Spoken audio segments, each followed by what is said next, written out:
Aloha, cupcakes. I was out at Rat Fink over in Manti, Utah, and one of my new homies pointed me in the direction of this. Yes, the Big Daddy Roth pinstriping brush. And can you believe it? I've never done a review on one. Let's fix that. So let's check this thing out a little bit before we do this one, because it is a little bit different. Or more differenter. It's still a blue wrap. Let's see. My first thing that I noticed about this thing is it is pretty soft. A little bit softer than your standard blue wraps, but that might also be because there's a little bit less hair on this thing. Yeah. Now, this handle is it's stamped as 0, but it's a 000, which from what I understand is there's a reason for it. But this handle is it's not sanded, for one thing. So it's kind of rough. But it is a 000 brush. It's just got a stamp on it that says 0. And it's a little bit wider than the actual hairs themselves extend to. You know what? Let's grab here's a blue wrap. Okay, it's a tiny bit wider, like maybe a 16th of an inch at most. So we'll say that it's got a little wider handle, at least at the flat part where the brush is attached to it. 16th, maybe. Kind of. Possibly. I'm not actually going to bother to measure it. It's not that big a deal. And then this it's a little bit thicker. Tiny bit. But this rough, not sanded thing, I don't know. We'll play around with it. Let's see if that actually affects anything. Because it might give me a little bit better grip on it. It might not. I guess we're going to find out. You know what? That is just enough. Look, I wrote myself a note. That's enough of this. Let's just go paint with it, right? I don't know. Let's go paint. So I'm going to use this Little Daddy Roth paint because I know how much everybody loves it. Because I know that it's your favorite. Because you're not fans of a specific brand and absolutely hate and detest anything that is not that brand. Because that would be immature. And yeah, I guess that means that this is going to be another vibey review. Because that's just how we fail, isn't it? Now I've got it paletted out, and I'm painting on that. It's called alcohol paper. So it's pretty fine paper. It's not something like a panel that's been clear coated and polished, but it's enough for me to test this thing out. So even choking back up on the very tip of this thing, we're still pulling some pretty thick lines. So that's I don't know. I'm just going to lay in on it. Let's just put a fat line down and see if it's just gnarly. Or in this instance, pulling a fat line is the same as if I'm trying to choke back and pull a fine line. All right, then. I do like the consistency, though. That's, I'll have to pull a few more lines to see if that is consistent throughout. But I do like the notion that it's consistent and fairly smooth. Even my hand kind of jerked a little bit in that one, especially that second line. It kind of jerked a little bit, and it jerked a little bit in this one because I don't know where my glove is. So, not bad. Of course, that could also not be the brush. It could just be a combination of the paint and me getting better and understanding how my hand's going to jerk. But whatever. The lines look okay. I'm not upset with these. Let's see about this one. This one's starting off a little more narrow than I wanted it to be. Yeah, still pretty good balance.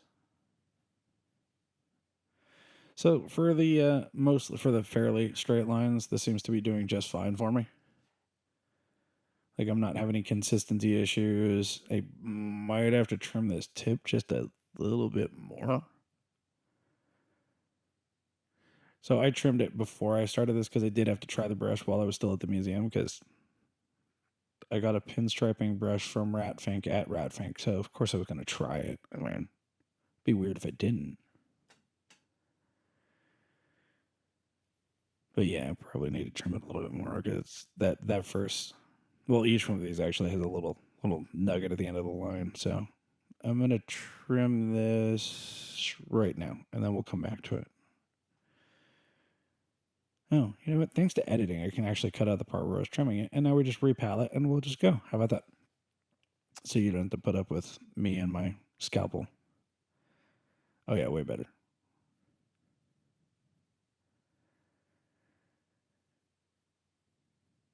So yeah, trimmed. It's definitely got a cleaner start to it. The lines are a little bit more.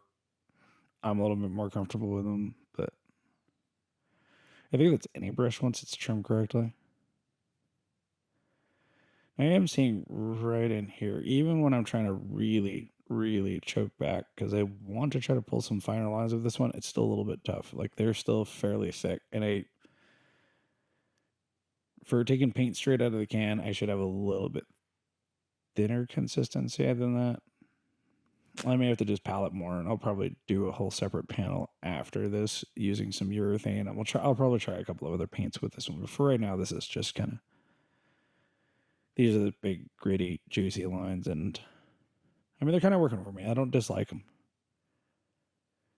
So I do have one other size for this brush, which is a 0, and I got a feeling that's going to pull some really heavy lines too. Which I'm not upset by this. I've grown to accept the thicker lines as I've gotten older. Let's start pulling some tighter curves with this thing. I kind of dumped the tip a little bit on this one, so, but it's still pulling a fairly consistent line. I'm not upset with that one. That one came out pretty well. It looks a little bit closer to like the Dagmar style that I get out of some of the scrolling brushes. So I'm going to try pulling it a little bit differently with this one. See if I can get a cleaner start on the line. And I realize a standing start for a pinstripe is not your ideal way of doing it. I just want to see what this brush does when I do it. So, still pretty consistent. Okay. So basically, this is just so far. This thing is pulling very similar to a blue wrap. Not a whole lot of difference to it. There's a little bit more flexibility, I think. And I don't think that the spacing on the handle is really the impact in that. I think it's just because it's got a little bit less hair than the 000 that I have here. So less hair makes it pull a little bit sharper, a little cleaner. But it's shaped almost the same way. It's just the difference of this handle. And the handle is slightly bigger. Like where you grip it, it's a little bit bigger. So that might be something that's a little more comfortable. I am noticing with working with it, because it is just this like raw wood. It's not sanded, it's not treated, it's not coated. So I'm not having any grip issues with it. Like it's not sliding between my fingers. It's not anything. It's got a comfortable level of I don't think stickiness is the right word, but it's definitely not slippery. So I'm a huge fan of that. Hey, you know what? Let's try pulling a little bit goofier line here. Here, if I'm going to pull these tight curls, maybe I can stay right up on the very tip of it and get some really sharp points out of it. And yeah, it's to be expected. It's almost identical to what I get with the blue wraps. It's a little more flexible. Not quite like the level of a King 13 or an Alien Deathhawk, but definitely up there, especially when you consider that this is a brush that we would not have had access to. Well, I mean, this has been available ever since Coop found these things. So anyhow, so Coop had gotten a hold of one of Ed's brushes. So Coop is another Rat Fink artist, and he's very heavily involved with Rat Fink, especially once Ed had passed, because he's the one who started doing all the T-shirts and a lot of the merch type stuff. And he had gotten a hold of one of Ed's old brushes, had Mac make new ones, and that's where they found they did their best to get as close to what Ed's brush was as they possibly could with this one, because it was a very basic handle. Like it's like a knockoff Blue Wrap almost, but it was a knockoff made by them for him. And it was at some point probably made to whatever he had requested, but he probably requested something very simple. So I'm not upset about this brush. I do like working with it. And I don't know.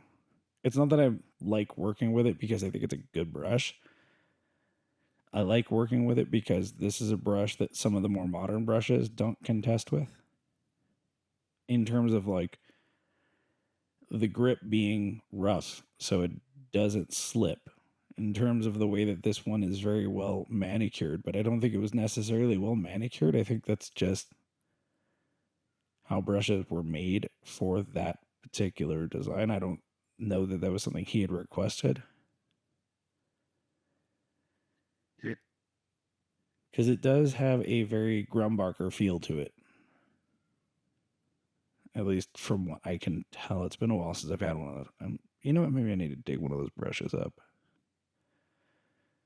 Like, I accept that I'm not getting another Dominican brush, but Grumbacher's, I'm pretty sure I could find a few of those. I'd be willing to bet that this one paints very similar to how they do, with just this grimy handle, which I kind of like the notion of it. I mean, especially when you consider the guy that was using this brush. Like, that dude used to wash his hands with gasoline. It'd tell you that's the only way to get fiberglass off your hands. You know, the rest of us, we wear gloves, but no, not Ed. But I like the notion that this brush is as simple as it is, and it pulls lines cleanly. I don't know. It's a more stripped down version of any of the more fancy brushes that I've been using. Yeah, maybe that's what I should be looking at. This is a very, I guess, rustic brush. I don't know. I don't know what the correct terminology for this one is. It's just something that I haven't seen or dealt with in a really long time, and I'm just happy to have it, I guess. Especially now that I talked to Coop and I actually got the story about this one, because it's, you know, you're never going to go dig around in the museum and actually come up on one of friggin' Ed's original brushes. That's just not how that works. But a copy of one,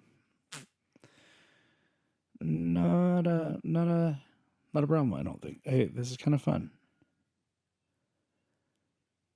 I don't know that I would use this for too much of anything else. It's a little bit of a novelty, the idea of it.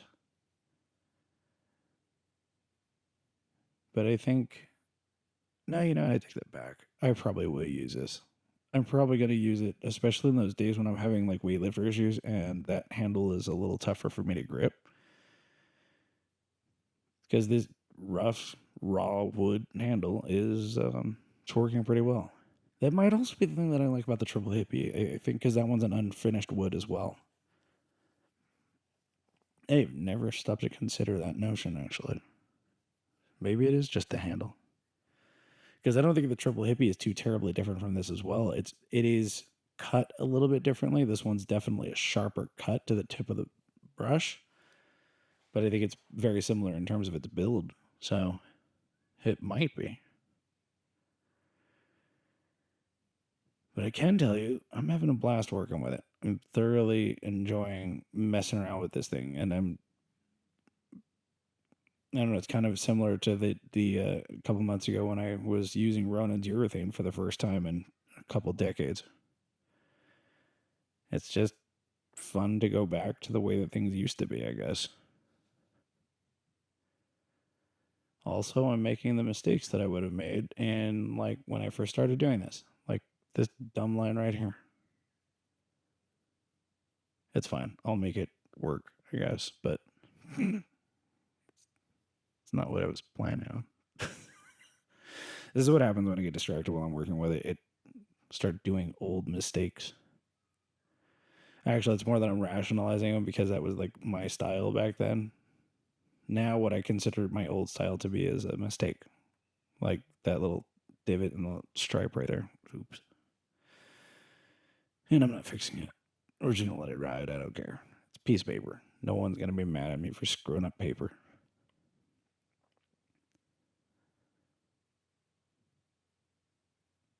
There. Stretch it out a little bit.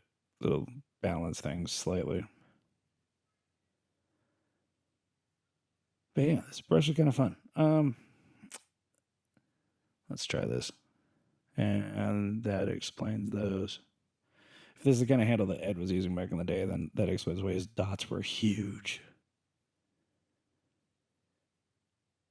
But that's also, that is not cleaning out of the handle at all. Okay, well, I guess now I have a green tip on my handle. That's fine.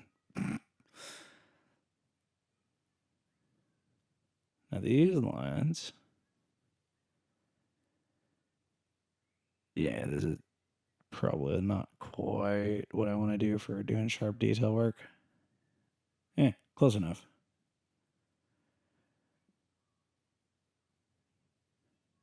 Yeah, anyhow. Here, take a look. That's what we done did.